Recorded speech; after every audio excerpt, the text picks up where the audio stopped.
Okay, morning again. I think we've reached critical mass, so we're going to kick off because we've got quite a packed schedule and agenda for today. So a warm welcome to you all to this virtual dialogue on just nature-based solutions, adaptation, and loss and damage. On behalf of the Caribbean Natural Resources Institute, Canary, as well as our partners for this dialogue, the Caribbean Disaster Emergency Management Agency, CDEMA, and the International Federation of Red Cross and Red Crescent Societies, IFRC's Caribbean Regional Office. For those of you who don't know me, my name is Ainka Grandison, and I'm Senior Technical Officer and Resilience Lead at Canary. And before we get going, I just wanted to do some quick housekeeping, although I know all of us are pretty familiar with Zoom. So can I ask that people mute their microphones unless speaking?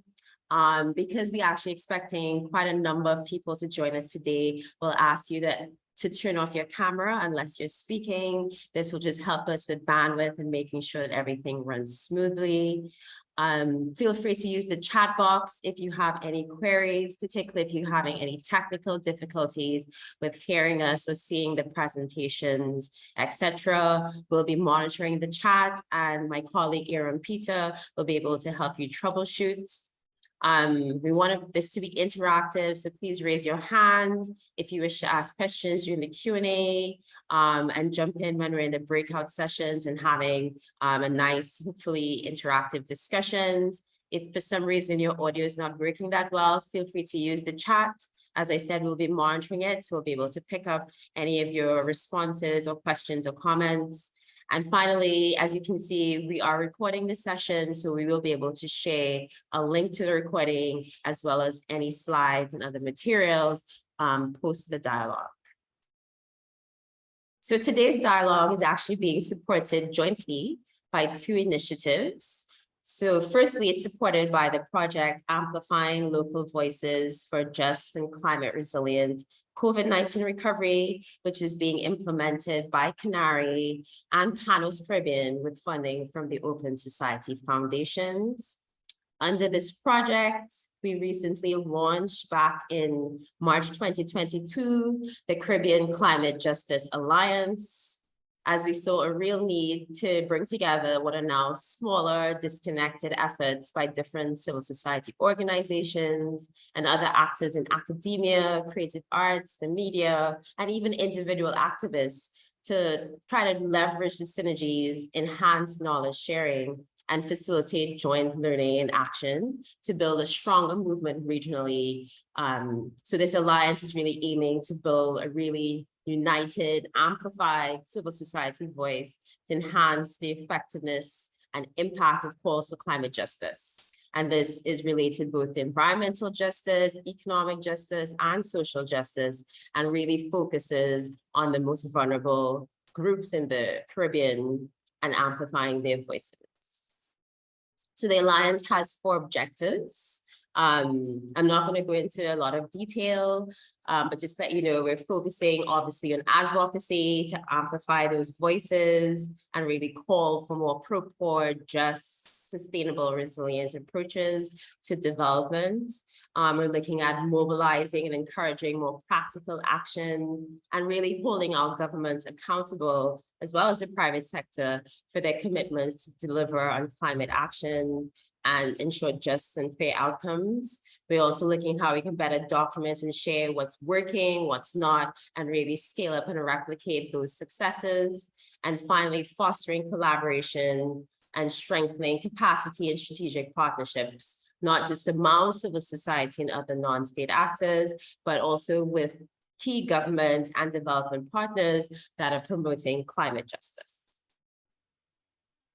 And obviously, this dialogue falls very squarely under the first kind of objective, which is looking at how to promote advocacy around these issues.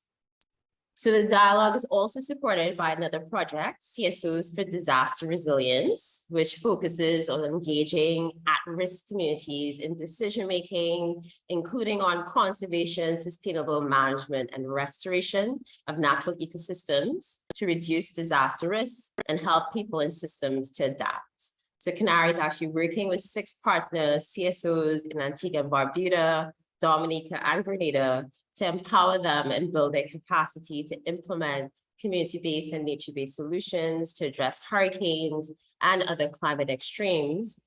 And more broadly, they're working to mobilize knowledge and partnerships to scale up these solutions across the Caribbean through efforts like this dialogue.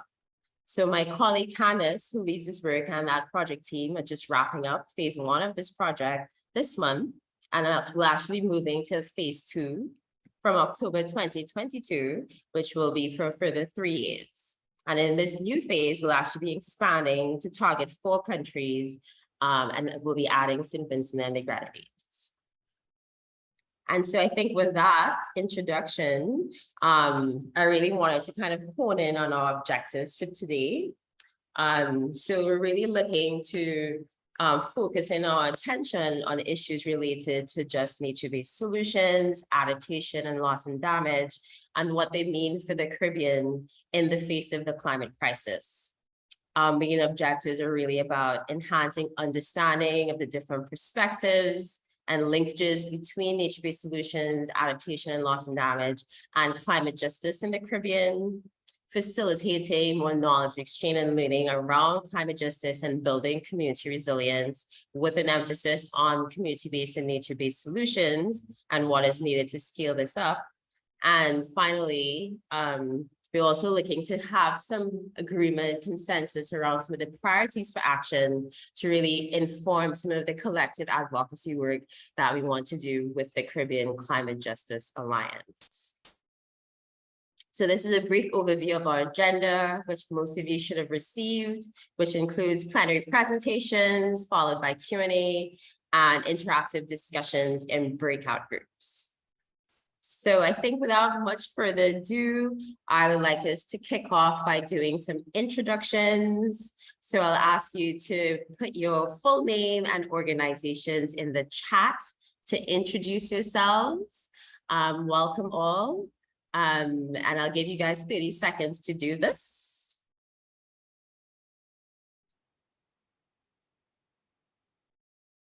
So feel free to just put your name and your organization or your affiliation so we have a sense of who's been joining us for this discussion. We don't have, I think, time to do round robin introductions, given that we already have almost 50 people joined us. And then once people have done that, I would like us to actually do a quick Menti poll so we can get a sense of where you're joining us from and get some initial inputs from you for this dialogue. So we'll be very shortly putting the link to the Menti poll in the chat. But for those of you who are very experienced with Menti, you can go straight to menti.com and enter the code 72201923. Otherwise, we'll be putting this link, the direct link to the Menti poll in the chat, and you can use that. So I will stop sharing screen.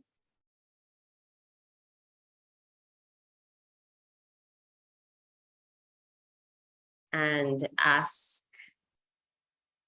maybe Candace or Aaron to make sure they put the link in the chat so everybody has access to that. And thanks to everybody for introducing yourselves in the chat as well.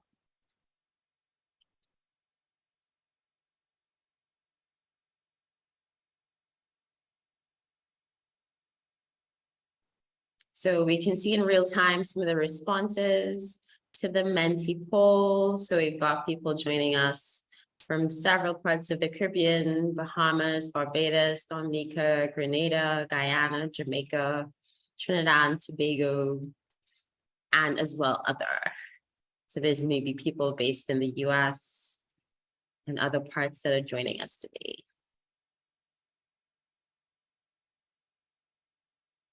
So I'll give you guys another 10, well, maybe 20 seconds to complete this first question before we go on to the next one.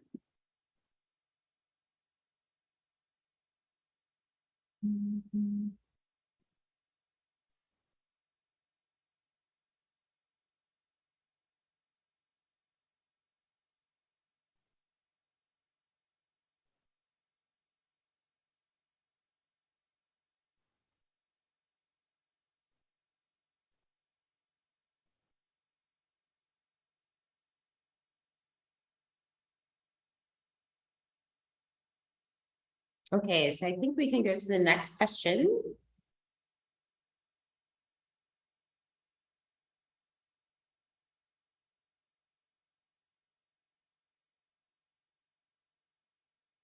So the next question is, what are the key aspects of just nature-based solutions for the Caribbean? What do you think are the key aspects that we should be focusing on for our region?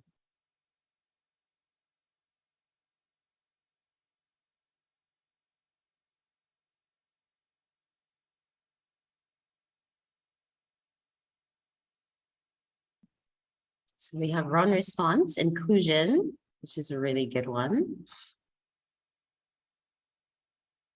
Sustainability, community participation, along with public education and knowledge sharing, addressing key needs and aspirations, participatory engagement of the whole range of stakeholders, focusing on long-term processes and activities, livelihood, socioeconomic development, eco-DRR,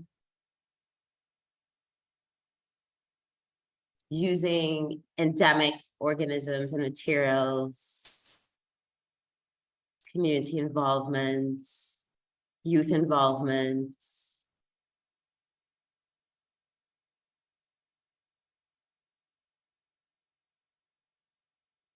So yes, we're getting lots of good answers here. Context relevant solutions, resilience. So some really great inputs here. Somebody's talking about capacity building, solutions with decolonization origins, intersectionality, so addressing lots of different structural issues, inequities, marginalization, restoration, conservation, using nature, using historic knowledge bases. So lots of good inputs here. So I'll give people another 10 seconds, and then we'll move on to the next question.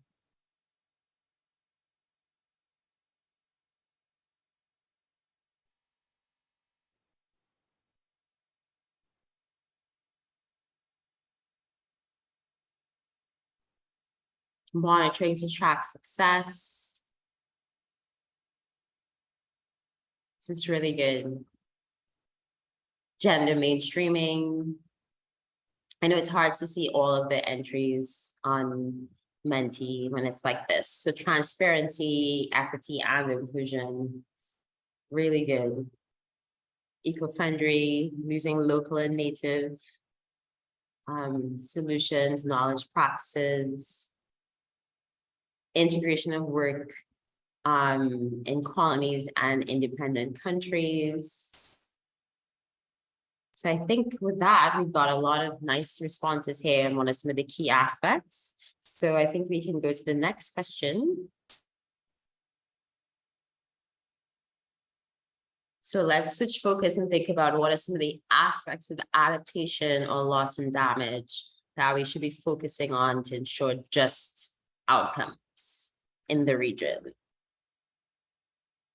So what do you think are the aspects of adaptation or loss and damage that we should be focusing on to ensure just outcomes? So we already have one response, reparations. I think definitely a discussion that we need to dig into.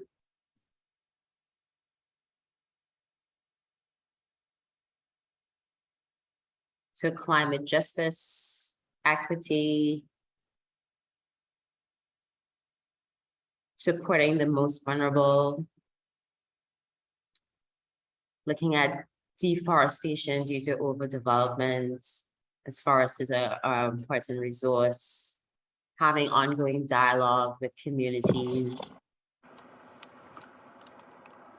balanced development, social inclusion, intersectional place-based actions. Someone has already pointed out long-term solutions, approaches, nature-based solutions being important as well here. Risk financing, so that's a really interesting one. Addressing at-risk and underserved groups.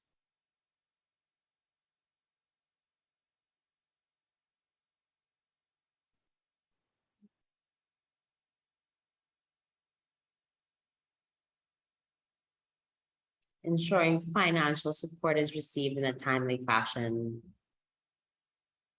That's definitely important. Looking at land management, organic agriculture, and maintaining the soil. Really trying to understand what are the current situation and inequities and challenges, and trying to address those with a tailored approach. Thinking about the future and planning for the future, not just the here and now. So I think we've gotten some good inputs here. I'll give another 10 seconds before we close this off.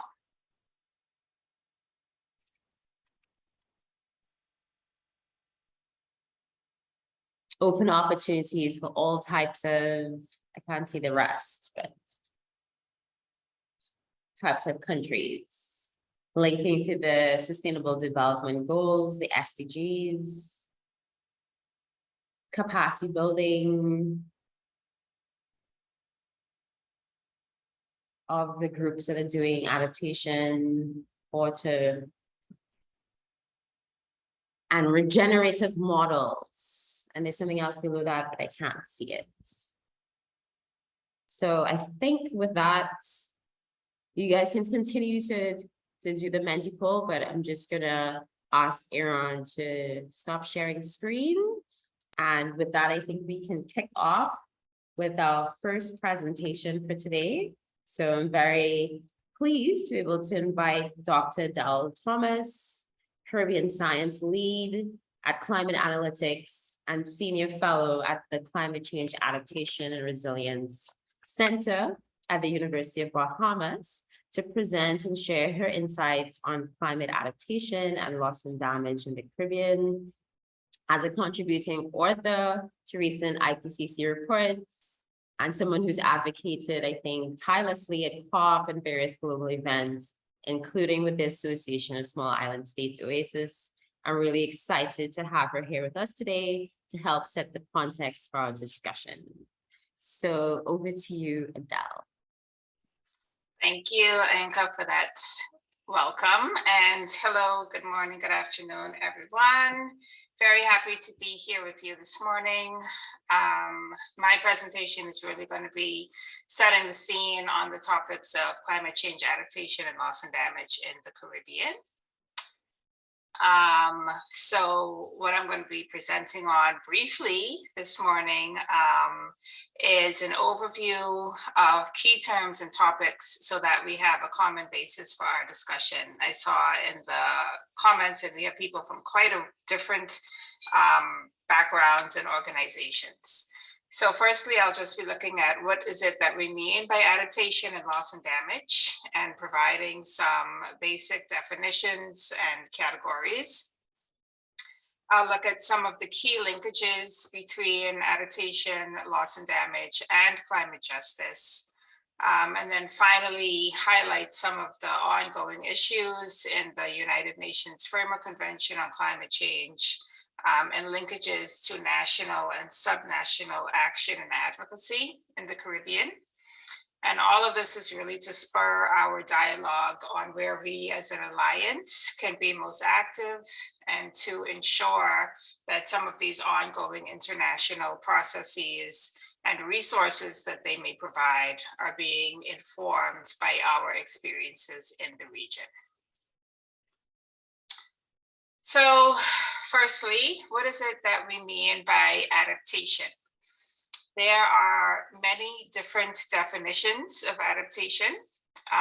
Here I am using the Intergovernmental Panel on Climate Change, the IPCC's latest definition of adaptation.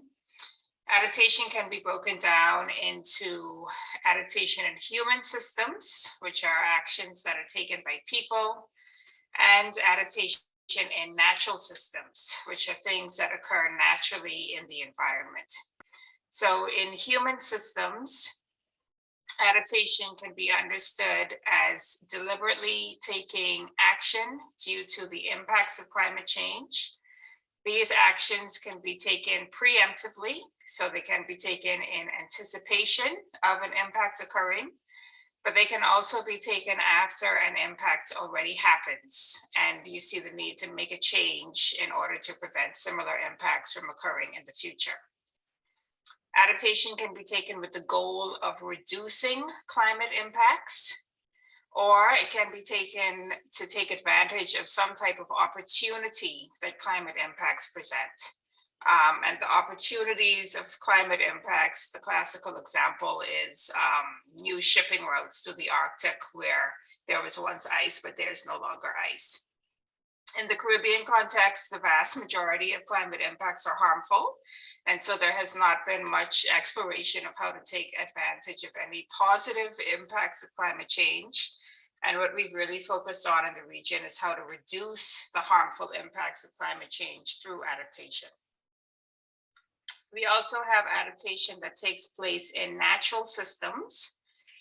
This is the process of organisms and the natural environment adjusting to climate change. So for example, birds changing their migratory patterns, or fish moving to areas where the ocean temperature meets their needs. Human intervention can also support adaptation in natural systems. So for example, things like conservation of marine areas in order to reduce climate impacts on biodiversity, or things like coral reef replanting or seeding to help corals adjust to warmer ocean temperatures. Adaptation in human systems, so I'll focus on human systems in particular, can be categorized in many different ways. And again, here I'm using the IPCC latest framing just for consistency. And they break down adaptation into four main types. The first is technological or infrastructural adaptation. And this focuses on technological innovation or infrastructural development. This could be things like climate proofing roads, rehabbing or constructing new buildings that could withstand climate impacts like stronger hurricanes, erecting big seawalls to prevent flooding from sea level rise.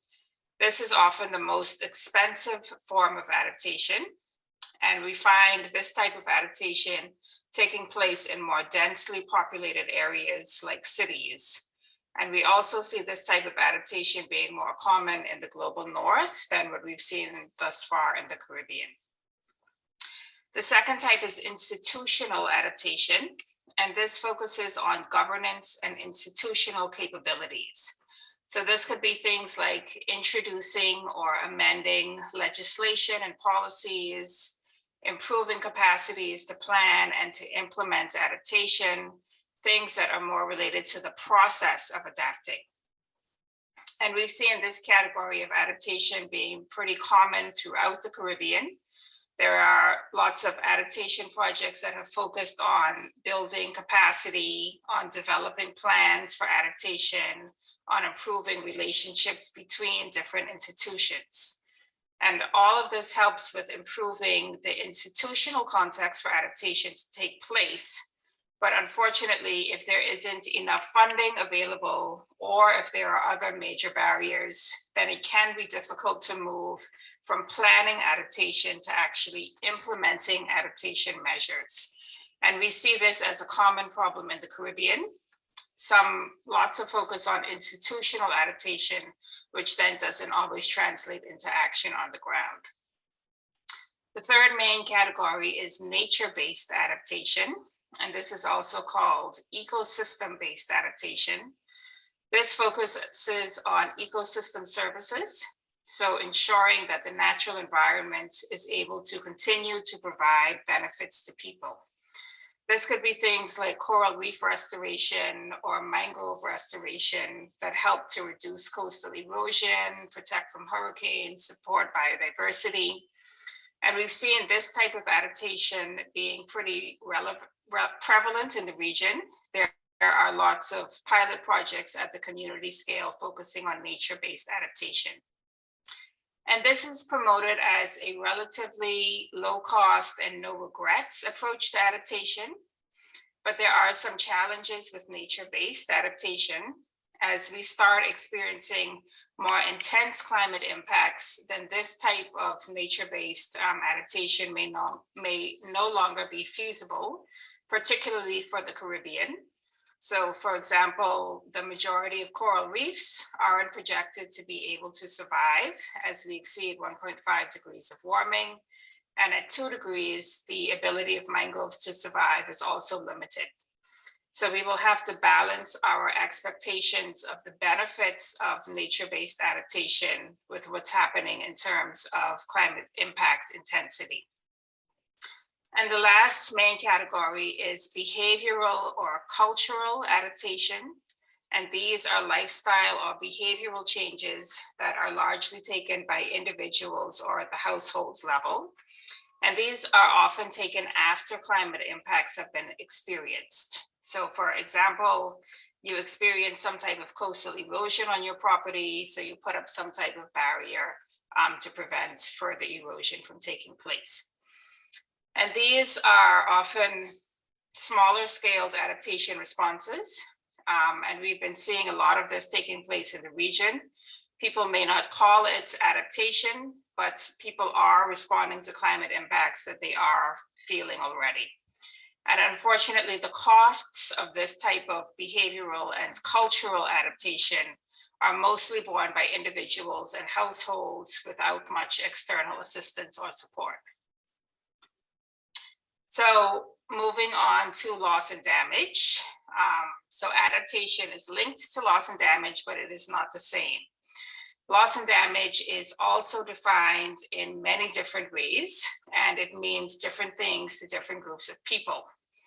The IPCC most recently distinguished the term loss and damage as referring to the negotiations that are taking place in the UN, and then losses and damages to refer to harm as a result of climate change.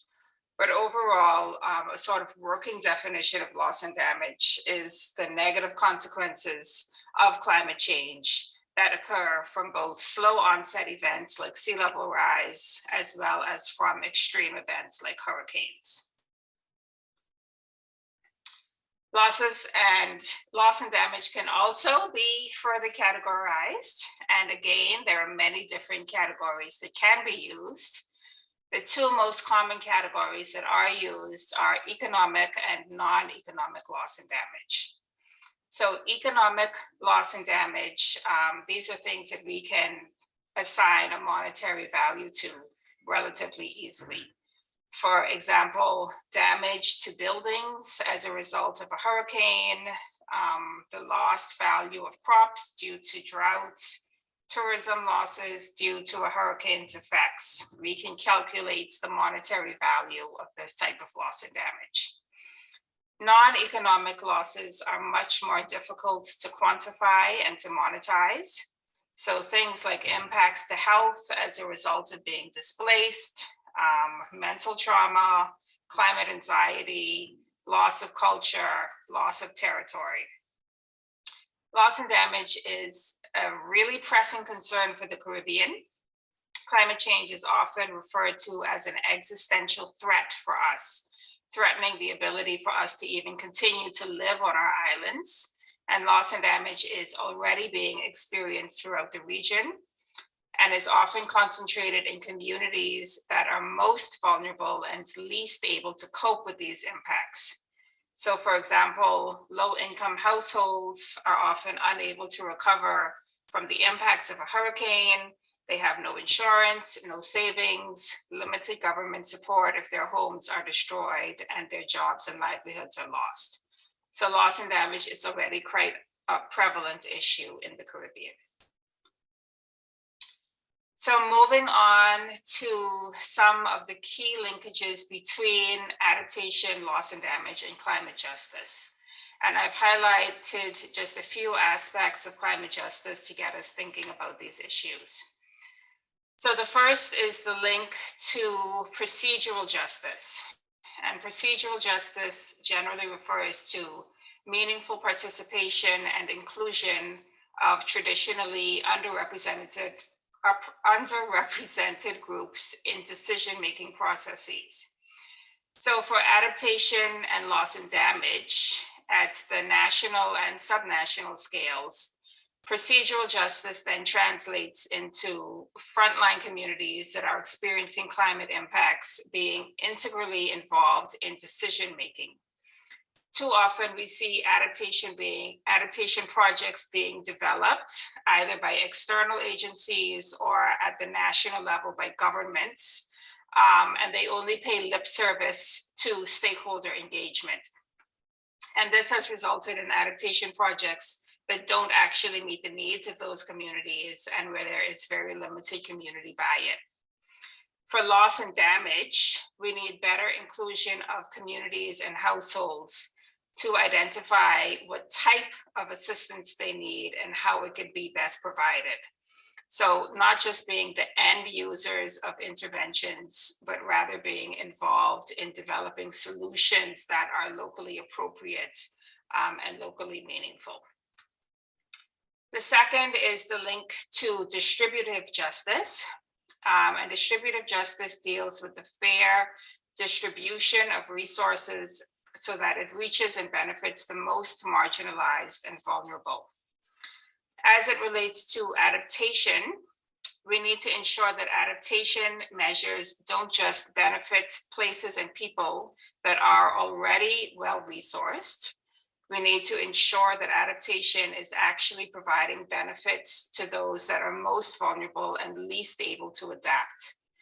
And then as it relates to loss and damage for distributive justice, similarly ensuring that resources to address climate impacts are benefiting those that are most vulnerable.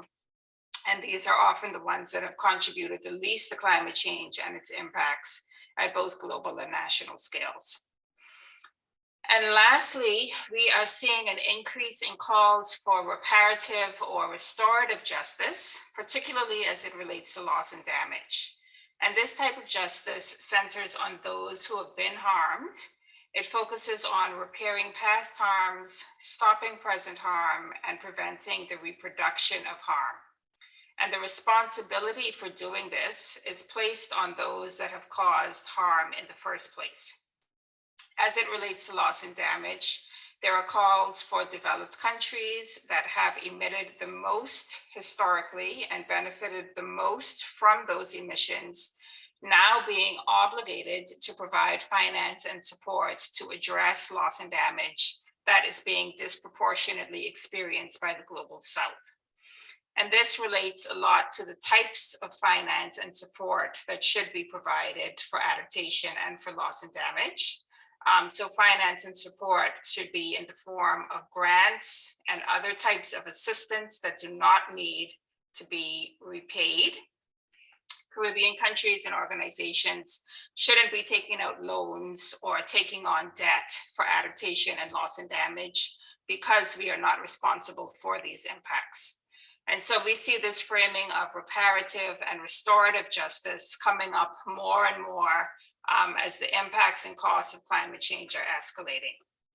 But we also need to ensure that reparative justice goes hand in hand with procedural and distributive justice to make sure that any type of reparations or grants or compensation is equitably beneficial to those that are most vulnerable and affected by climate change, and that we don't see any of the support going to further entrench inequalities at the subnational scale that already exists within our countries. And then to wrap up, I'm just going to highlight what's happening in the UNFCCC on these issues. There is lots of attention on adaptation and loss and damage at the moment. And so there are opportunities for us as civil society, as academia, etc., to ensure that what we are doing and experiencing in the Caribbean is acknowledged and reflected, and that these international processes and decisions reflect our needs and our climate justice approaches. One of the main issues for adaptation currently is the global goal on adaptation. This was established under the Paris Agreement. Currently, the UNFCCC has a 2-year work program that is focused on the global goal. And this work program is a series of workshops and written submissions to try and develop a system for tracking and assessing progress on adaptation, and also to catalyze adaptation funding. It is critical that the global goal on adaptation is informed by local climate risks and local solutions. And so here as an alliance, I think that we can advocate to ensure that the global goal captures what's happening on the ground in the Caribbean, show what we have achieved as it relates to adaptation, but also what is lacking. And then also to ensure that any metrics or methodologies that are developed to capture adaptation progress are things that are actually applicable and useful for us in the region. For loss and damage, the main issue on the table is the proposed finance facility for loss and damage. This was an ask that came from AOSIS and the Group of 77 in China at the last COP26 in Glasgow. This continues to be a very high priority for AOSIS and for Antigua and Barbuda as chair of AOSIS. And there's lots of action around this loss and damage finance facility. We see the Global North in particular as being very active in trying to shape the narrative. So there are many international CSOs and those that are based in the Global North that are convening meetings and workshops to explore how finance for loss and damage should be delivered and to sort of shape this narrative going into COP27. Here, I think that we could advocate to ensure that any finance facility or arrangement that is developed is beneficial for us in the region, that the modalities of the facility are fit for purpose, and that finance and support are readily accessible. And this applies at both the national and subnational scales for us in the Caribbean. In keeping with those climate justice principles, we don't want a situation where some funds become available, but they are not accessible or beneficial by communities that are already experiencing the brunt of loss and damage. And then finally, there are some issues that apply to both adaptation and loss and damage. There's the new quantified financial goal. So moving from that $100 billion commitment that has not been met, to developing a new financial goal that more accurately reflects the needs of developing countries. Here, it's important that the goal considers funds for mitigation, adaptation, and loss and damage, and that funding for loss and damage is separate and additional to funds for adaptation. Related to that quantified financial goal is the commitment made at COP26 to double adaptation finance to $40 billion per year. And coming up at COP27 are discussions on how this will be achieved and what the priorities are for adaptation finance. And then there's the global stocktake, which aims to assess global progress on implementation of the Paris Agreement. And so for both of these issues, it's critical that our Caribbean realities and needs are reflected. And here we can highlight the absolute inadequacy of funding and support for the Caribbean in general, and for locally led solutions for adaptation and for loss and damage in particular. We can also advocate for increased support for the region and for local adaptation and loss and damage initiatives, and again, making those links to procedural and distributive justice. So that is it for my sort of overview of key issues, and I hope that was good food for thought for our discussion. Thank you. Thanks, Adele. I think those are some really sort of interesting, insightful remarks. And I think I particularly enjoy the sort of linkages you made to between adaptation, loss and damage, and climate justice, and what that really means, and also some ideas for what we should be doing moving forward in terms of advocating at the next COP and beyond, in terms of what are some of the key sort of issues that are being discussed. So I'm very happy to open up the floor and invite any questions or reflections that people have on Adele's really excellent presentation. So please feel free to raise your hand. I'm seeing one hand already. Oh no, that's a clap, but please feel free to raise your hand or write any comments in the chat. So I have a hand from Emma Lewis. Emma, go ahead. Hi, morning, everyone. I wanted to ask why you consider nature-based adaptation is no longer feasible in the Caribbean. Can you give us some, can you expand on that a little bit? You mentioned that at some point in your presentation. I was thinking about it. Thank you. Yeah, thanks for the question. So the nature-based adaptation, the ecosystem-based adaptation is something that has really, like, the benefits of it have been really highlighted in the Caribbean, not only protecting biodiversity, but also providing benefits for human communities. But what we're finding in the research is that these nature-based adaptation rely on natural resources that are affected by climate change. So me being in the Bahamas, one of the things we've been doing is coral reef restoration and mangrove restoration. And there are the studies that show that improving these things will help with mitigating waves that come into the shore and coastal erosion, and there'll be less impacts from hurricanes. But what we are finding in the research is that these organisms are not going to survive as we have higher ocean temperatures. They're not going to survive as the acidity of the ocean increases. So as we start exceeding 1.5 degrees of global warming, these ecosystem-based adaptation measures become less feasible and less effective. So they're actually not able to provide as much protection as they would have if we were to keep temperatures below 1.5. So it's sort of the relationship between adaptation and mitigation. We need to ensure that global warming levels are kept to a particular level in order that nature-based and ecosystem-based adaptation measures that we are using in the region actually remain effective. And unfortunately, if we see global warming temperatures increase above 1.5 and 2, then these measures are simply not going to be as effective. Thanks.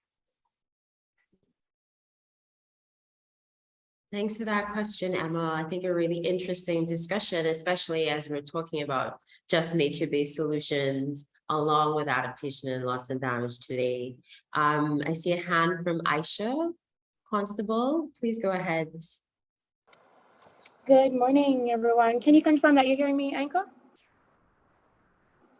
Okay, great. Good morning, Dr. Adele. Thank you for that very clear presentation and for making the kind of distinction between the types of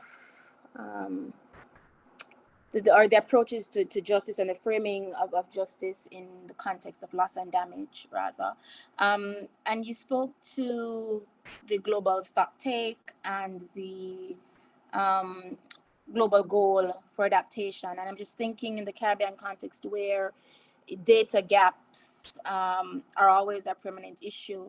I mean, what are some of the indicators, for example, in the behavioral category of adaptation, that we would be used in the rubric that they're developing to measure this, that would not understate, the adaptive efforts that have been made in the Caribbean, because I believe a lot of work has happened, but I don't know if it has been captured or documented in ways that would allow for it to be, accurately reflected. So how are the gains in the region and other parts of the world going to be considered in some of these metrics that are being developed? I hope that is clear enough.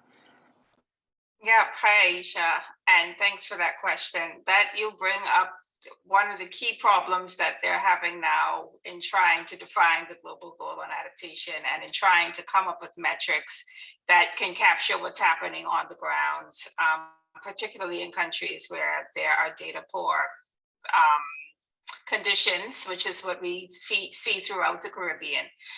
So there are proposals for different types of metrics, like number of people that have, avoiding climate risks, number of people who have participated in particular adaptation schemes, but the conversation is ongoing. And I think that's why we have a way to be active and to make sure that metrics that are being developed reflect our situation, that we don't just have these quantitative indicators or metrics that we won't be able to provide numbers for, but that there are more qualitative ways of assessing what's happening in the region. And importantly, showing what our needs are, because then that's linked to adaptation finance. So what we don't want is a situation where countries that have data can then prove that they are more in need of adaptation finance, but we can't because we don't have the data to show our needs. So this is sort of why I highlighted this as a key area where I think we could be involved and advocate. Thanks. Okay, thanks for that. I am going to take one more question for now from Ms. Puran. So you can go ahead. Teresa, I do see your hand, but you'll be first to ask a question for the next set of speakers. Okay, so go ahead. Hi. Thank you so much. That was a great presentation, Adele. It was really informative. Okay, so I have two questions. Will I have enough time to fit in two questions, or should I just ask one? Maybe just ask one and you can post the other one in the chat and we'll try and combat it. Okay, cool. So this is just building off the first question that was asked. What type of adaptation do you think would be best suited for the Caribbean? Because we're clearly seeing that there are lots of issues with nature-based solutions, but also there are lots of issues with technological and infrastructural types of adaptation. So like, how do you navigate that? Like how would the Caribbean region navigate that? Because most of the time it's just behavioral and cultural adaptation, and those aren't really very effective when you think about like individuals doing what they can to manage the effects of climate change. Yeah, that's a great question, and one that we are still trying to answer. And I think one where it's critical that we have people on the ground involved in answering. So, me as a researcher or me as a person that works with governments, I don't want to be the one coming up with what I think the solution should be.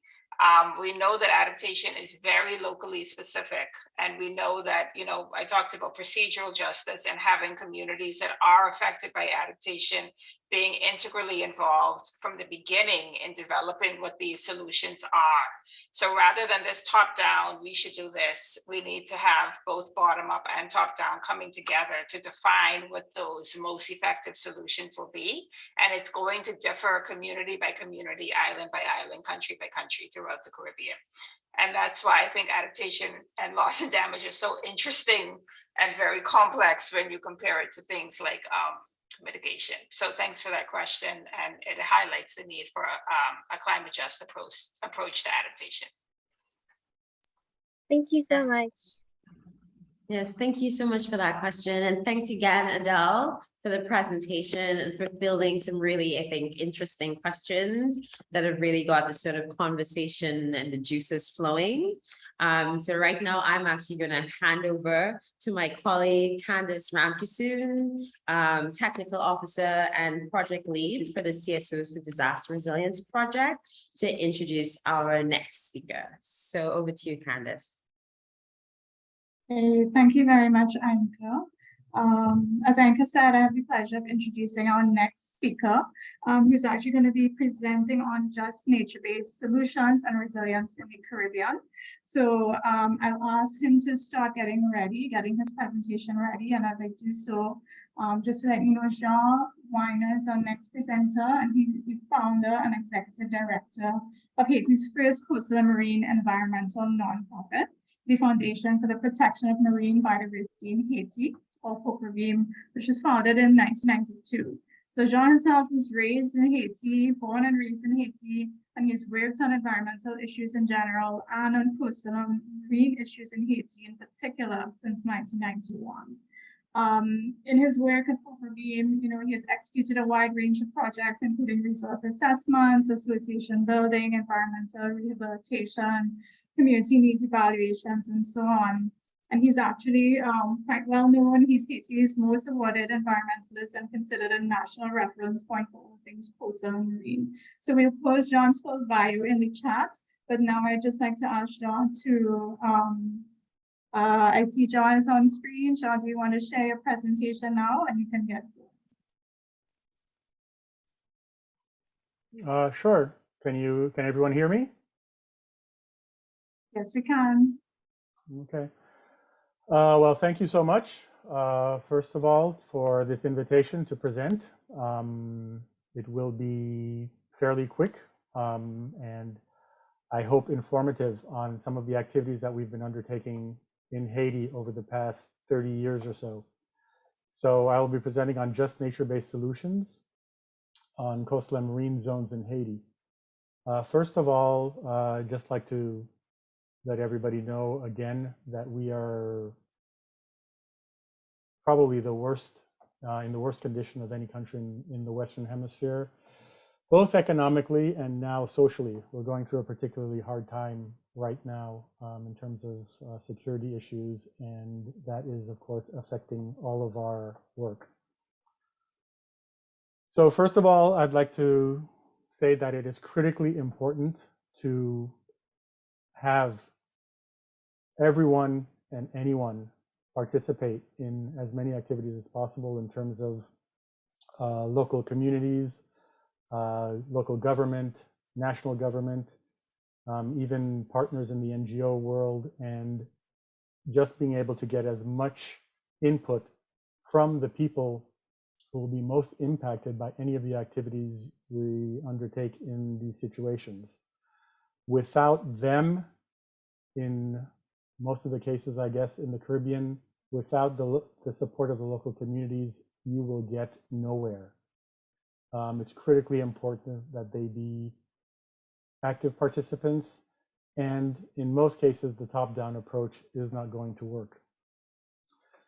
So having them participate and participate in activities both in classrooms, out in the field, critically important. Can't emphasize, of course, enough that we need to get the children on board. We need to get their participation. Classrooms are fine, but we need to get them outside also, taking a look around at what's happening around them. We are again in difficult situations. We're dealing with incredible issues of, again, security, food security, the destruction of the environment on pretty much every level that you can imagine. The only thing that I could think of that we really don't have major issues with is, for example, toxic chemical pollution. Although we do have issues with car batteries and things like that, but we don't have really anything related to, toxic outflows into the environment. But overfishing, deforestation, pollution, every other type of pollution you can imagine, linked to poverty and all of the issues that we're having makes it incredibly difficult to move forward on many of the activities, nature-based solution, ecosystem-based adaptation that many of the countries are trying to implement, especially in the Caribbean. So we need to really get everybody on board, participation from everyone, schools, and get everyone out in the field to see what's actually going on. Again, it's unfortunate, but one of the things which is critically important is that there are no hungry conservationists. The exploitation of resources, for example, in Haiti is critical. Here you have a picture of kids who went out and harvested flamingos from their nests in some of our mangrove areas.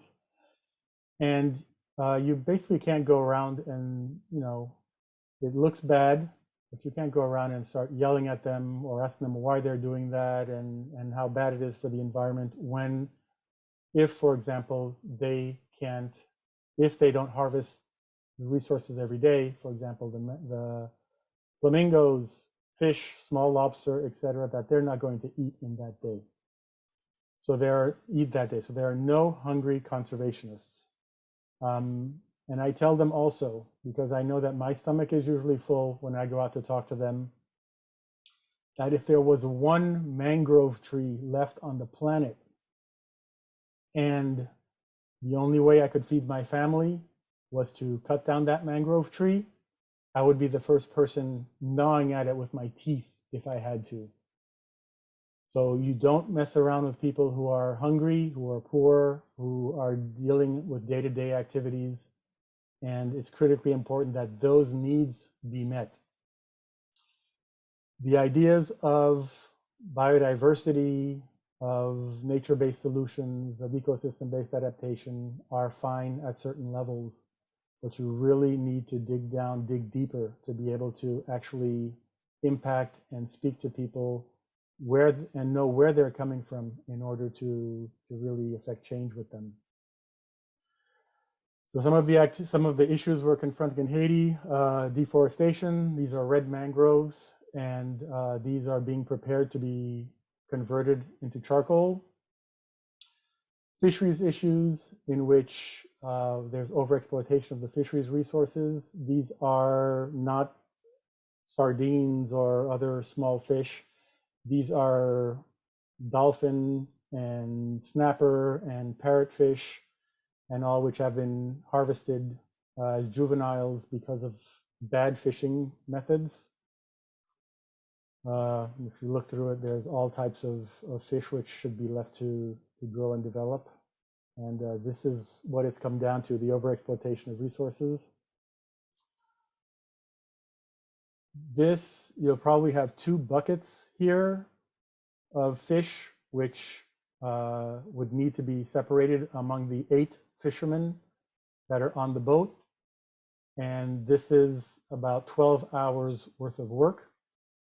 The nets, as you can see, are minuscule, and they're basically, I call it vacuuming the ocean bottom. So one of the issues we need to get a grip on at some point. Again, just utter craziness in terms of what is being harvested right now. So these are some of the traps that are being used, also the typical Caribbean Z trap, and made out of bamboo or rattan. And one of the activities which we're trying to implement with the local fishers is to increase the size of the mesh within these traps, because they catch fish which are too small, as you just saw, along with the previous pictures of the size of the mesh in some of the traps.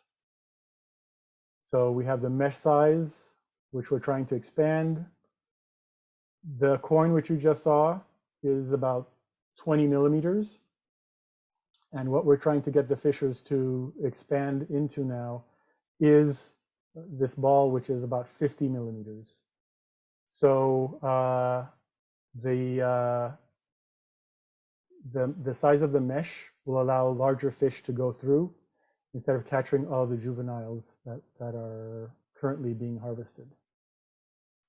And the nets are brought out in various pieces that the fishers can take back with them. Smaller traps are destroyed, so they can never be used again.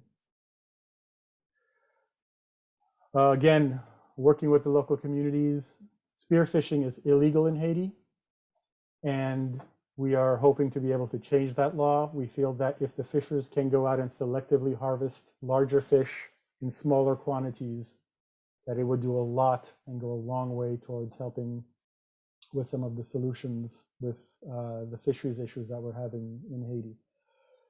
If you go out snorkeling on our biggest reef, which is where we work up in the Northeast, something bigger than your finger, your pinky, is a rare sight. These fishers spend practically the entire day. This gentleman here probably spent about 10 hours in the water for what he's caught right there in his hand. Major issues as well with pollution.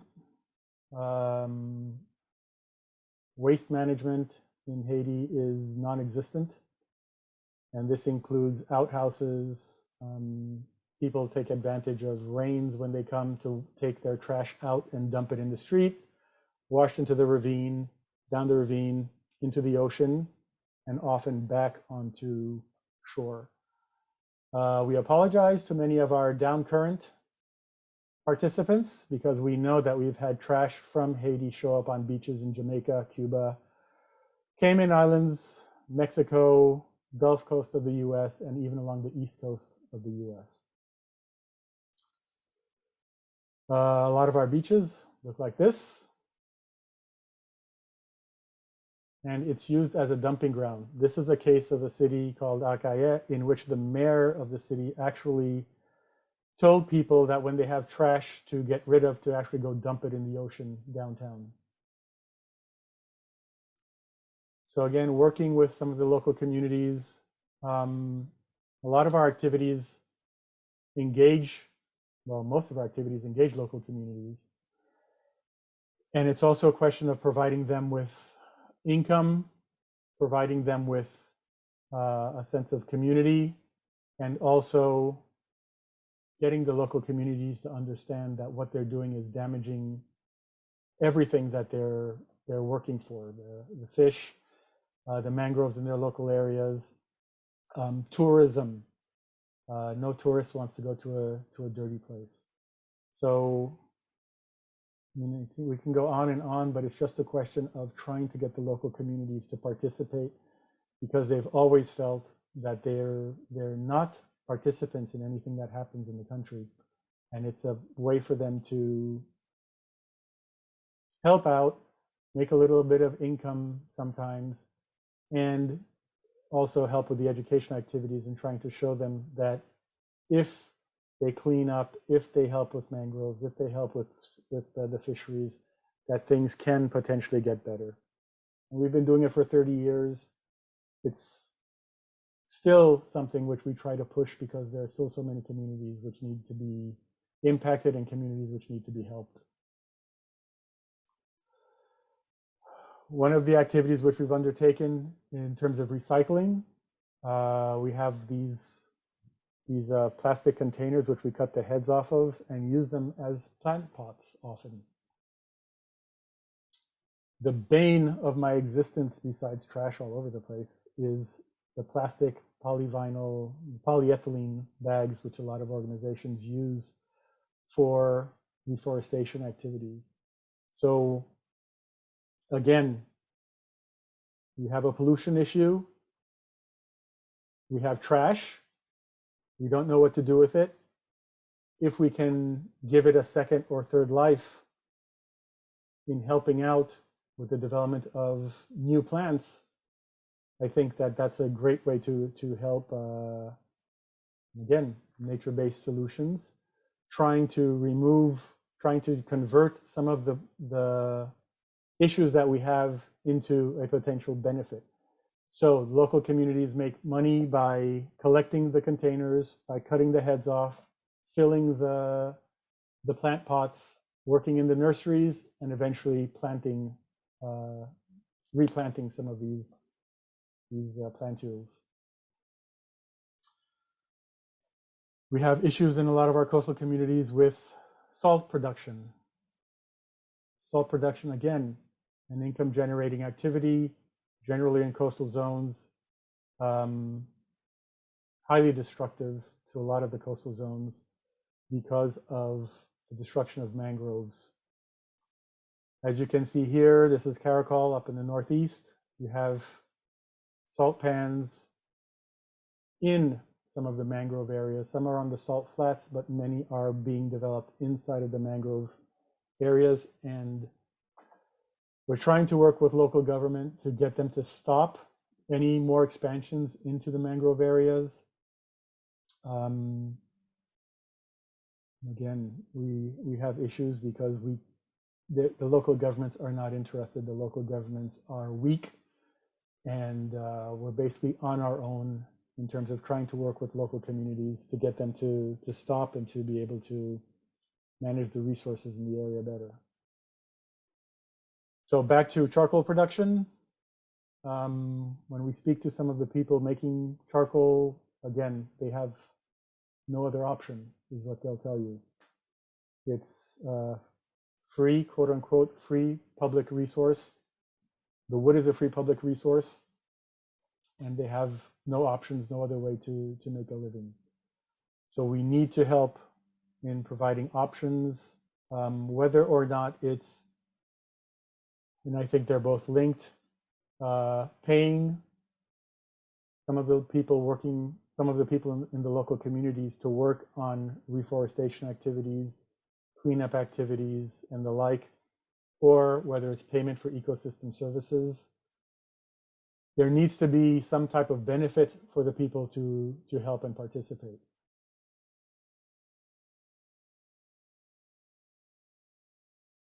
And these are Haiti's forests.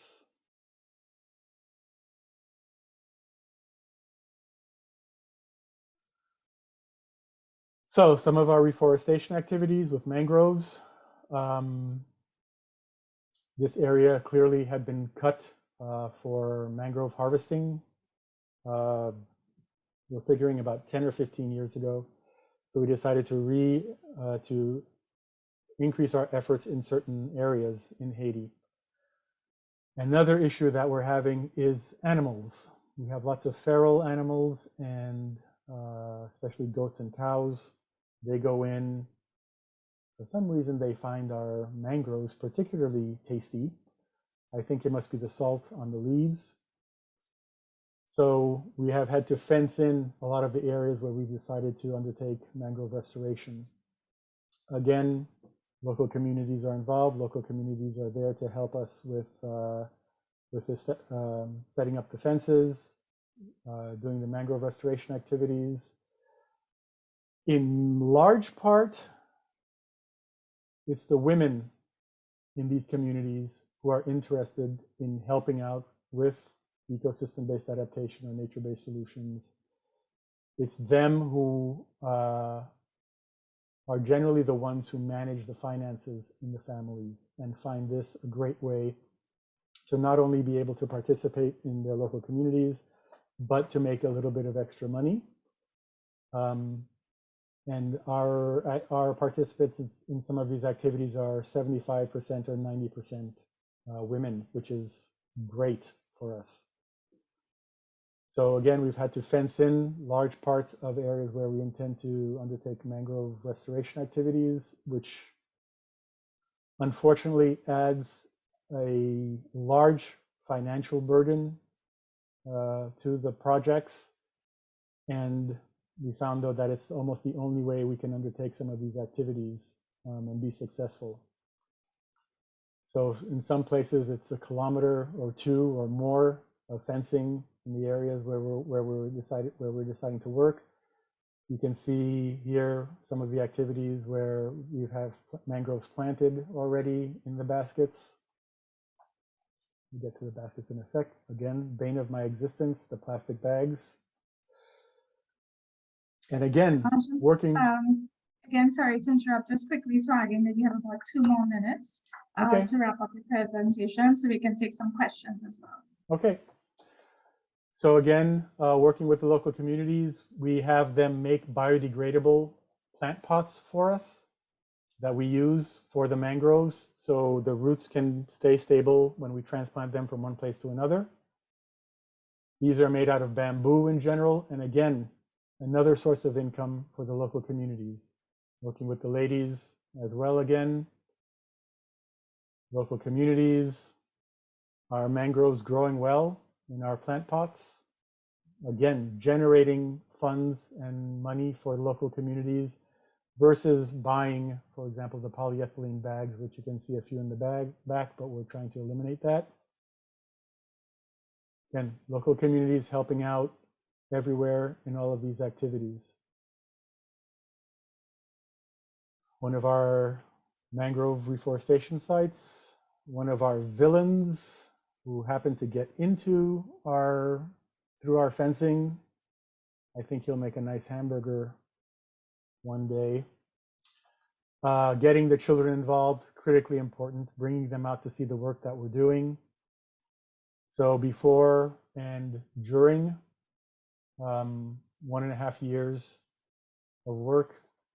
On the left, January 2021, on the right, 2022.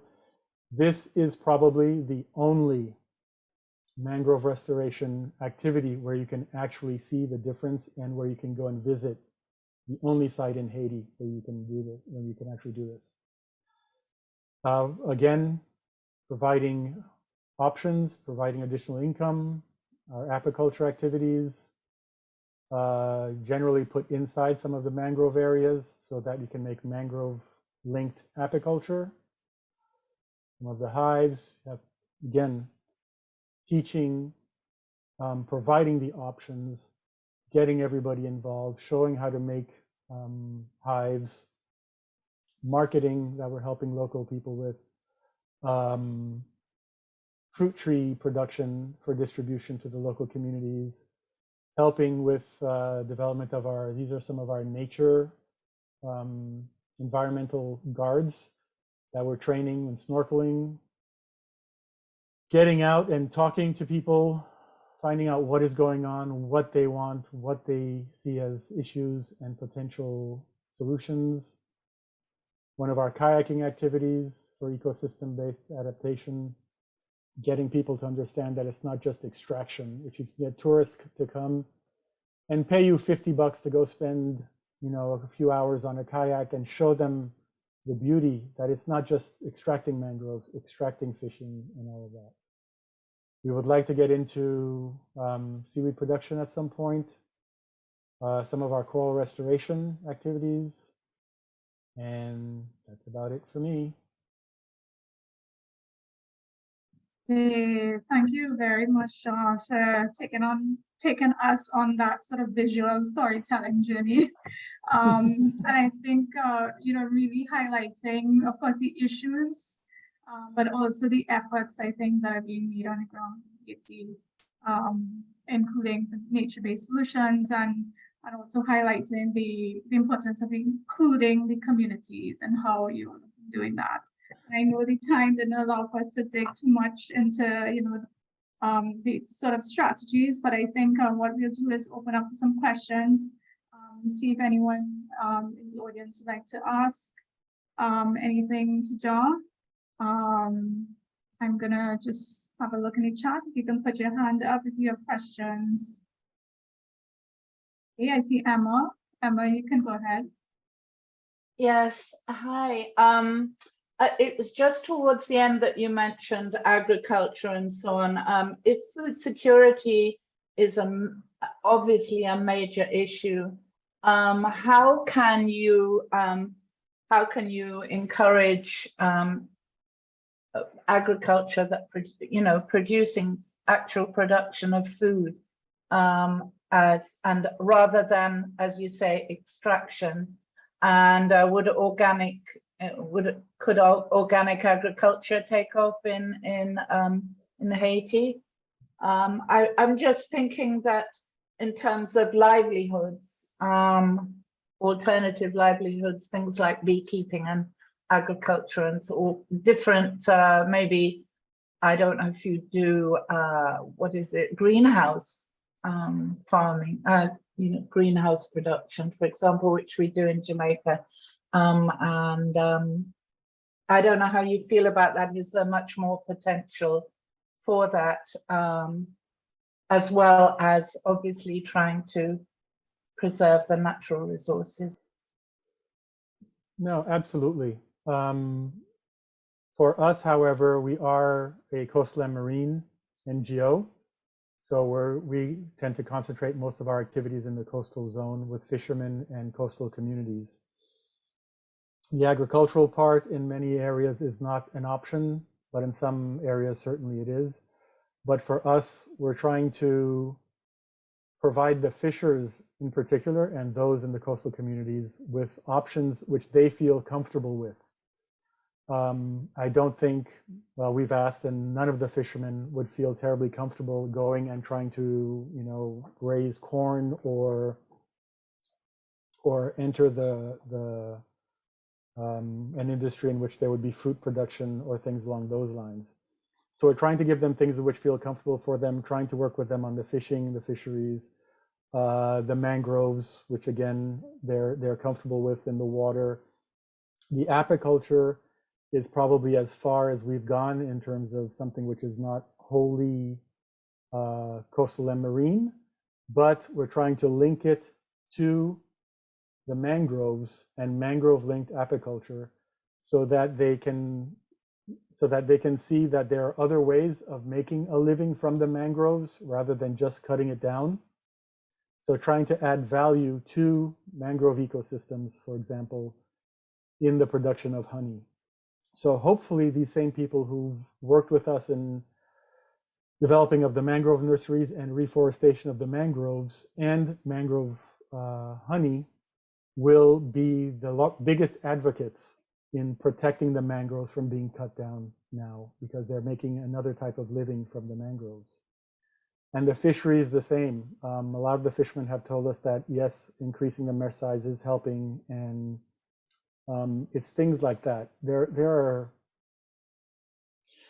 issues are seriously overwhelming, and we're trying to work with as best we can in terms of trying to find activities which would actually work rather than, you know, reaching for the moon at this point and falling flat on our faces. We're trying to really try practical things on the ground.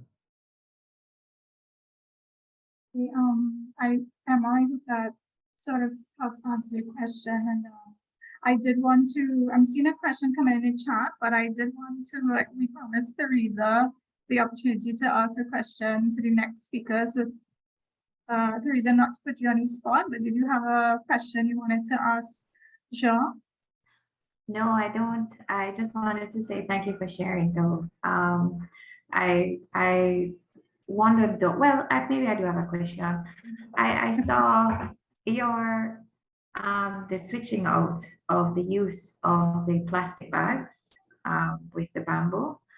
I like the fact that, you know, the community got involved, but in Jamaica, I can say in Jamaica, I don't know anywhere else really, this applies. If it does, we tend to focus on cost of doing things. And if it's cheaper to buy plastic and if it's less hectic or, you know, less hassle, we focus on just purchasing versus getting community involved and so forth. I mean, how did it work out economically, or that was just not one of the things that you looked at? It had to be somewhat cost effective, of course, and being efficient in terms of using the bamboo pots. But we've been able to encourage and engage international donors in this and help them to see that even if it costs twice as much to make a bamboo pot than to buy a polyethylene bag, that it's worth it. First of all, in terms of being able to provide the local communities with a source of income, because there is such high, super high unemployment in Haiti, getting the local communities to participate in the development, the making of the baskets, one. And on the other side, reduction of pollution, reduction of plastics. Most of the time after you use these plastic bags, they're thrown away. So how is that helping in any way, shape, or form? And then on top of it, the plastic bags aren't made in Haiti, so you're sending your dollars and your money outside of the country as well. So trying to keep everything local, trying to get the local communities involved. The people who make the baskets aren't necessarily the ones who are helping with the reforestation activities, but they often come from where they are to see how we're using their baskets and are thrilled to see that it's being used in this way. And again, you know, of course, they're biodegradable. In Haiti, at least, bamboo is an invasive. So there are so many benefits to being able to use the bamboo rather than a polyethylene bag. For us, it's a no-brainer, even if it's more expensive.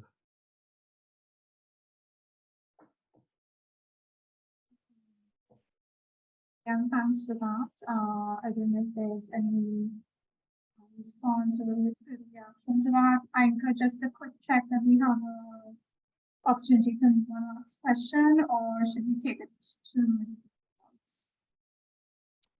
If we can have one short question, if someone has a burning question, I think that's fine. And then after that, we'll go to the breakouts. Okay, so is that a new question? Sorry, another question. I just saw something in the chat about circular economy and recycling and so on. I can see that that's a part of your project, but have you been able to think about, you know, scaling that up and working in different areas on recycling, reusing, you know, and well, I guess not reducing, but recycling and reusing. Is that something that catches on in communities, that they can see the importance of it, since you have a huge solid waste management problem, which we do as well in Jamaica? Have you explored that at all, or is there more work to be done in that area? Yeah, there's much more work to be done in that area. Balancing, being able to use, for example, our bamboo pots versus the plastics is one way to go. There are at least a couple of institutions that are trying to focus on collection and recycling of the plastic containers. For us, I mean, it is, again, the trash in Haiti is just everywhere. You can go up to the highest, most remote mountain peak in Haiti, and you'll find plastic bags and things like that. So it's an effort to try to reduce the use of plastics, of course. The things that we can reuse, such as those yellow containers which you saw, we try to do. And we also try to encourage the use of reusable bags, reusable drinking containers, and things like that. And I remember, even 20 years ago in Haiti, they were still using glass bottles for soda and water. Plastics were not as prevalent as they are now. It's a question of access and ease of use, which has helped the plastics proliferate. So it is a question of really trying to reduce and reuse and recycle as best as we can. It's an overwhelming issue. It really, really is.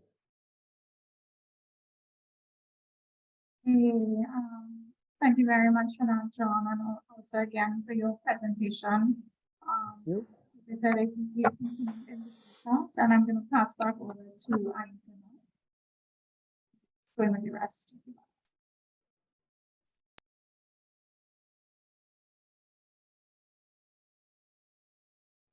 Okay, so thanks very much to our both speakers, Jean and Adele.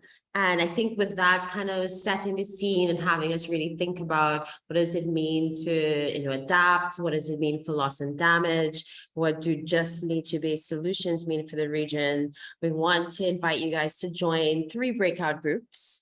One on just nature-based solutions for resilience, one honing in on locally led adaptation, and one on loss and damage. So the nature-based solutions being facilitated by Candace, the locally led adaptation breakout group is being facilitated by myself, and the loss and damage breakout group is being facilitated by Adele. So please write in the chat which group you want to join, and Aaron, our tech whiz, will be manually putting people into the relevant breakout groups. And hopefully this will just take us a minute or so.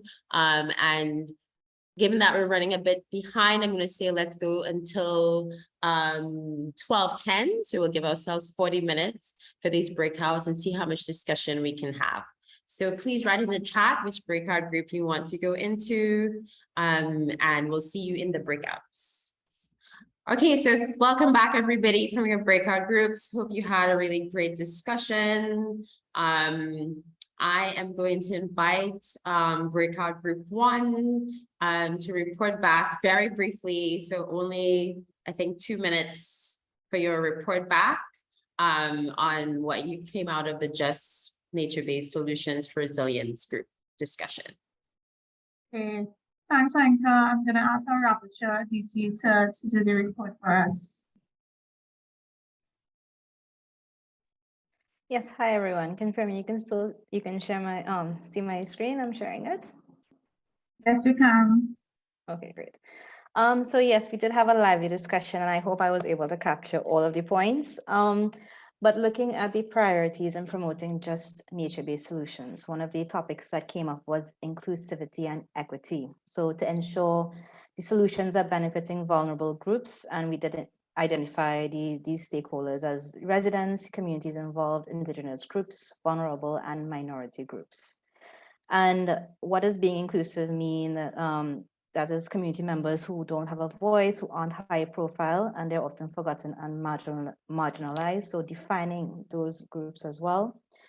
Active outreach as being part of the solution, and to consider relations and connections. You can't be speaking about nature-based solutions when the governance is reflecting something else. And speaking of governance, we spoke about the strengthening ability of authorities to implement existing and needed legislation, as well as the importance to enforce these policies and legislation. And that often we recognize that government priority is not aligned with on-the-ground action by community. So training is needed at the top level and also at the grassroots level to kind of make the linkages there. Looking at as well the need for accountability and transparency in public engagement and governance, and involvement of youth in these processes is also important in terms of succession planning, and the as we get into advocating for the messages, we targeted youth as well.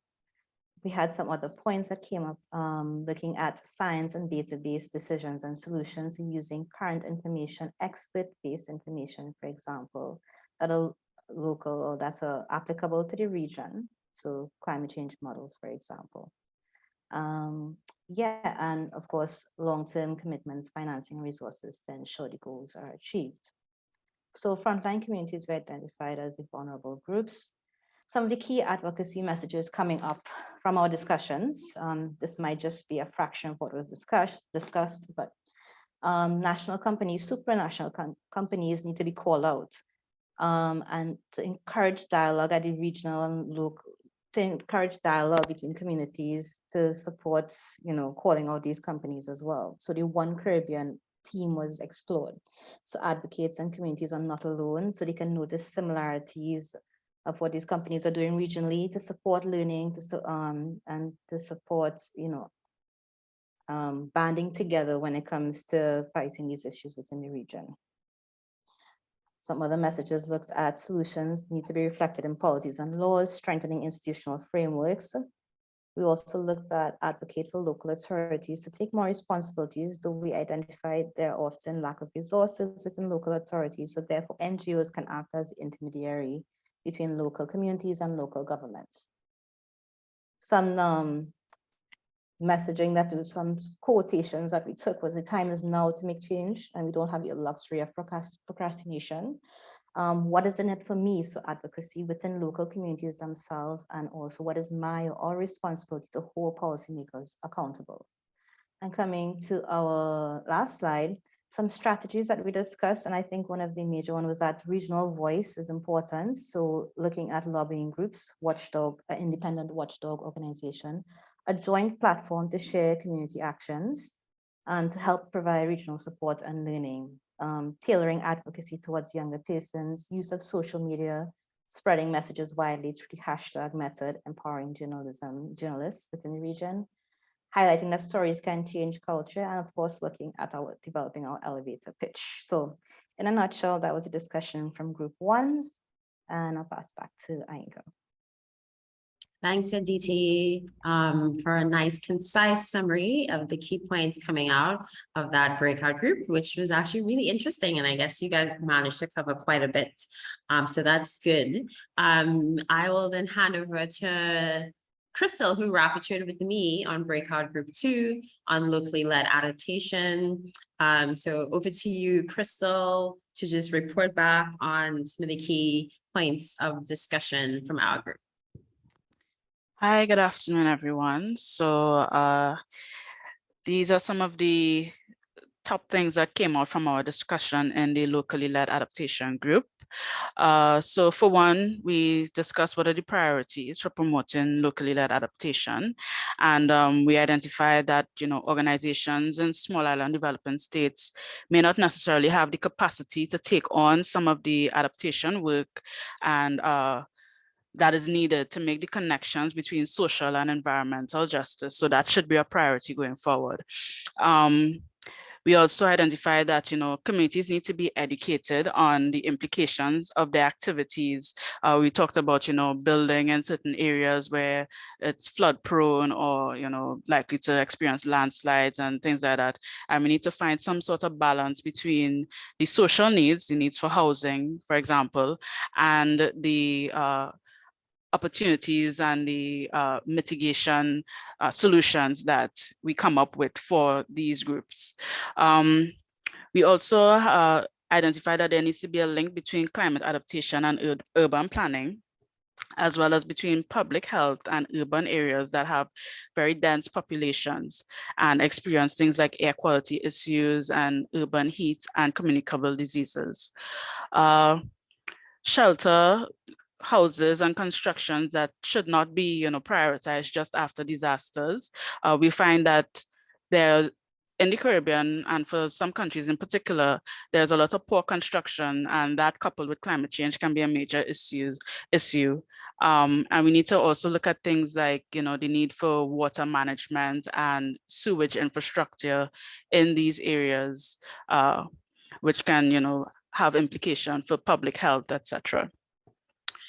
Having data is important when it comes to making key decisions, and we need to focus on participatory research that taps into the local knowledge and addresses the needs of the target communities.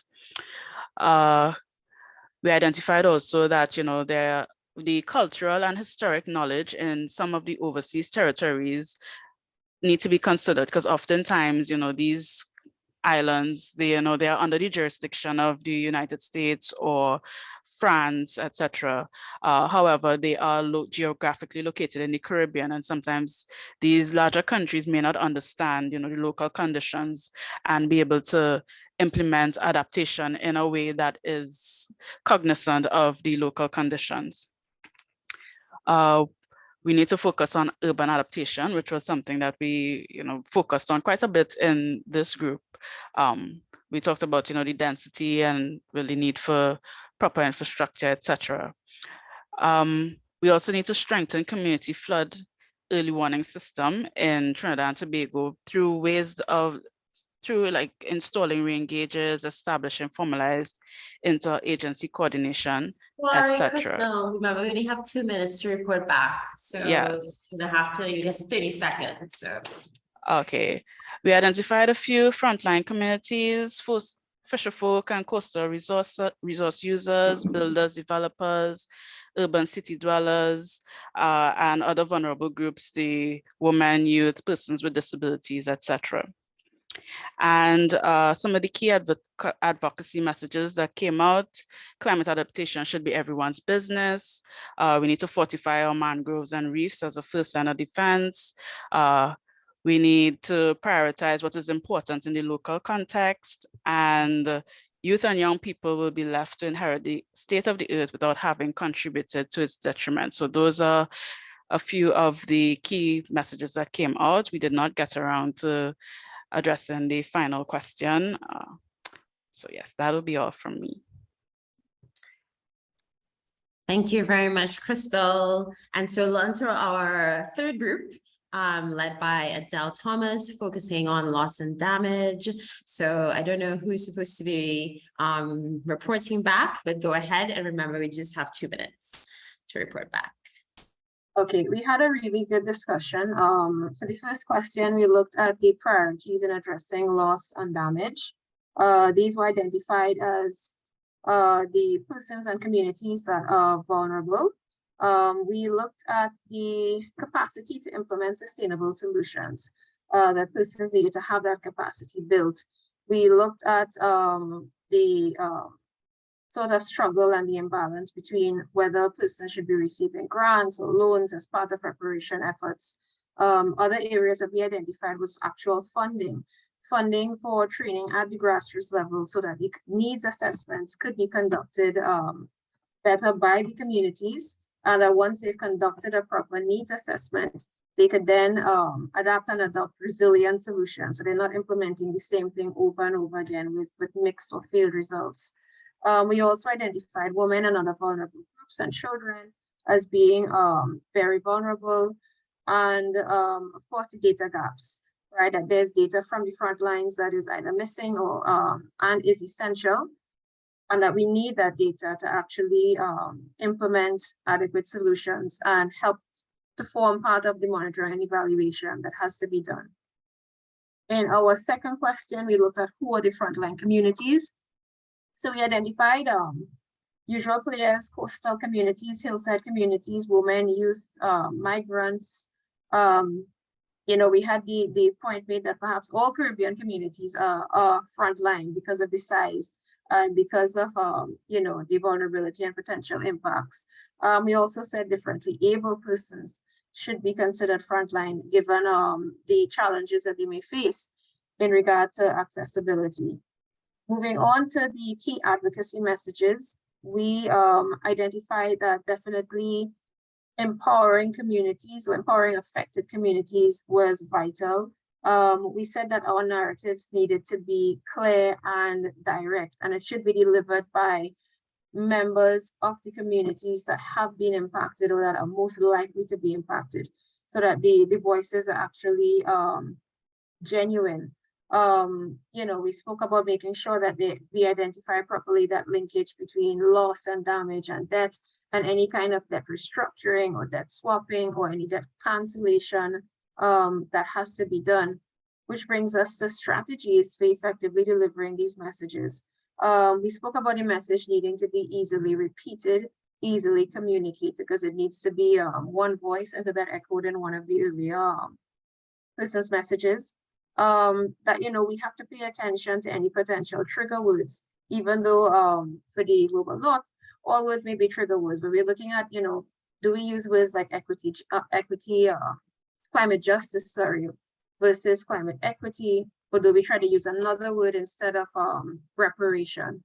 So those were parts of what aspects of what we consider to be strategies for delivering the messages that were identified. Okay, thanks for that, Danielle. That was very useful. And it sounds like you all did have a really interesting discussion in your group on loss and damage. So I think with that, we've reported back from the 3 groups. And, you know, thanks very much with everybody for bearing with us. I know we're running a couple minutes late. So we'll try and wrap up in the next 3 minutes so that we have you guys out of here by 12:35. So I'm just going to bring up my slides in terms of next steps. So first, I just wanted to, you know, thank everybody for their very useful insights and perspectives based on work that they're doing across the region, and work with various communities, or if you all are representatives of specific frontline communities. It's been really interesting to get a sense of what are the priority needs and actions that need to be taken to support just nature-based solutions, to support adaptation, particularly locally led adaptation, and to look at the issue of loss and damage and really enable climate justice and resilience in the region. In terms of some of the next concrete next steps, I wanted to share some of the ideas that we have for the work of the Caribbean Climate Justice Alliance. So we'll still be convening a few more dialogues to really get into the crux of some of those issues. And one of them particularly related to some of the discussions we had today is looking at access to finance, debt justice, reparations, which I think is going to be very interesting. We're going to be pulling together all of the inputs that we're getting from these various dialogues that we're having and actually kind of using that to develop a collective advocacy agenda that we hope will be ready by January and will be guiding the work of this alliance as we move forward. We're trying to make it as deliberative and inclusive a process as possible. For people who are part of the alliance or interested in joining the alliance, we're going to be following up to try and engage people. We have actually 2 working groups that are relevant to the topics that we discussed today, one on just nature-based solution and one on adaptation and loss and damage, that you're welcome to join and engage in. Those working groups are kind of delving more into these issues, mobilizing people working in this space to do more advocacy and also to share best practices and innovations as well. And then I also wanted to just put out a broad invite to all of you who participated, whether you're from a CSO, grassroots group, whether you're from an agency representing national government, private sector, to really think about endorsing the principles for locally led adaptation that have been developed globally by the Global Commission on Adaptation and join a global community of practice that has actually been established to advocate for locally led adaptation. Canary is actually part of that group and is inviting a lot of the people from the Caribbean to join it. We think it's a really worthwhile and useful initiative to be part of, and you can find more info from this web link, and I will be sharing the slides after this. And then finally, I just wanted to reiterate a point that I think Adele made, particularly when she presented in terms of looking towards COP27 and other big kind of meetings around climate change. You know, we need to think about, you know, advocating around that global goal and adaptation and really highlighting what are the needs for Caribbean SIDS specifically and for locally led adaptation. We need to think about that loss and damage finance facility and how we ensure that that actually operates in a way that benefits us. We need to think about what's the role for nature-based or ecosystem-based solutions for building resilience and how that's being taken up in the negotiations. And finally, obviously looking at how we fund all of this, particularly that goal of doubling the finance for adaptation and ensuring that there's separate dedicated finance for loss and damage. And so this is something that I'm going to try and follow up on with people who are interested in doing some advocacy around these issues as we go towards November with COP27 in Egypt. So I think with that, I will pass over to my colleague Candace, who will share a few other next steps of what she's working on with her project and then close off the meeting and say thanks. So that's it for me. Thanks, Anka. And just to say that specifically the next steps for the CSOs for Disaster Resilience Project. This was actually the final webinar in a 3-part series we were having under that project on community-based and ecosystem-based disasters reduction. And so what we will be doing is actually putting together all of the key takeaways and publishing the information, perhaps in an infographic, so that we can continue to share and support further conversation and dialogue on topics related to resilience in the Caribbean. Wanted to share also that we are moving into phase 2 of the CSOs for Disaster Resilience Project, where we will use the information and all of the discussions coming out from these webinars to really try to inform the needs and priorities, or take the needs and priorities to really inform the next steps. So particularly how we do capacity building of civil society organizations, the kinds of practical actions that we support, which may involve nature-based solutions, and even how we do additional knowledge mobilization and partnerships in region around the whole issue of building community resilience. So with that, I think that I would just move to the thanks, and I would just like to say on behalf of Canary and our partners, thank you to all of you for joining us today and for being so engaged. and passionate, particularly in the breakout groups. Special thanks to Dr. Adele Farmer-Essential Weiner for being our wonderful guest speakers and providing some fantastic insights and examples from their research and practical experiences working in the region. I'd also like to shout out the rest of the team at Canary, including Dr. Anka Granderson, Crystal Dassan, Danielle Moran Johnson, Aditi Thanu, and Aaron Peter for their support and facilitating today's dialogue and the hard work behind the scenes. Last but not least, we would like to recognize our partners for the dialogue, including SEDIMA and IFRC, and our funders, the OSF and Foundation ISF. So again, thanks to everyone for joining us, and we hope you have a lovely rest of the day. I thank you. I don't know if I'd be able just to make a small point or contribution just before we go. Is that permitted? Yes, you can make a very short, maybe 30-second intervention. I looked at the last slide where you spoke about the COP advocacy priorities for COP 27, and the last bullet, climate finance, including doubling finance for adaptation and ensuring separate finance for loss and damage. And I really want to suggest that we look at that whole issue of debt swapping and debt cancellation as well as something to advocate for. I don't know if it's reflected or if that is included in the whole rubric of climate finance.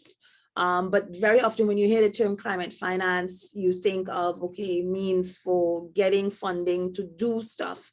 And I don't know if debt cancellation is a different term and more nuanced and should have its own bullet. Thank you. Yes, no, thank you for that. I think actually it does come under this, and it's something we're thinking about.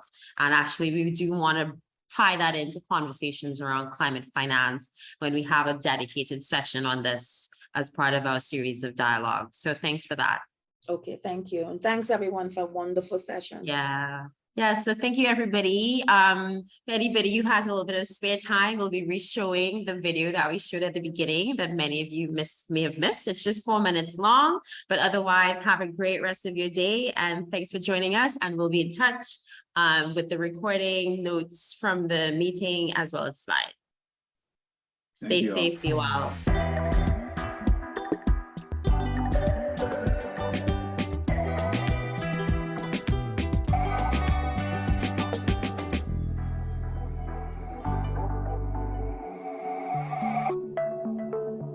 The STIR fund is called Sustainable Island Resource Framework Fund.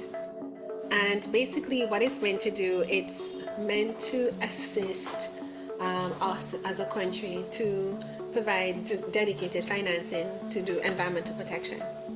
So right now, if you want to protect the environment, you have to wait to get money from the Treasury, or the private sector will provide funding. And once it gets into the Treasury, there is a waiting time, you're in a queue. The STIR fund is designed to be able to provide funds in time. So instead of cleaning up after an environmental issue, which is the way the Treasury works, we're going to stop it from happening in the first place, which is not the way the Treasury works. All of us have to meet our environmental obligation. And some people can do it, but a significant portion of our population can't afford to do it. So the role of the STIR fund is to help them to be able to be part of the solution. It works by providing concessional financing by grants or low interest loans that are unsecured. And it also helps them by providing technical support or even getting technology. The Department of Environment is meant to provide support and oversight for the STIR Fund during its startup phase. And then there is a general board called the STIR Fund Board that also provides oversight in general. And after the startup phase, then the STIR Fund will be able to, it's basically structured to operate on its own. The DOE is currently mandated to provide funding for the public and private sector, as well as civil society, and 15% annually of those funds will go towards non-governmental as well as community-based groups. The the Department of Environment has basically leveraged US 10 million from the Adaptation Fund, as well as US 20 million from the Green Climate Fund, and that's through the Enhanced Direct Access pilot program that we're currently implementing in Cashew Hill. And through that, the SURF Fund is able to get funding to support locally led adaptation. So far, we've received a little over $300,000. And this will be going towards the development of a community center. The community center will have in it a cistern, a room for persons to shelter in case of disasters, whether hurricanes, earthquakes, or maybe fires. And it will be a self-contained community services center. The application was very simple, put it in, and within 3 months, we got an approval. Right away, we attacked the drought situation. That was instantaneously, that was first. We were able to fully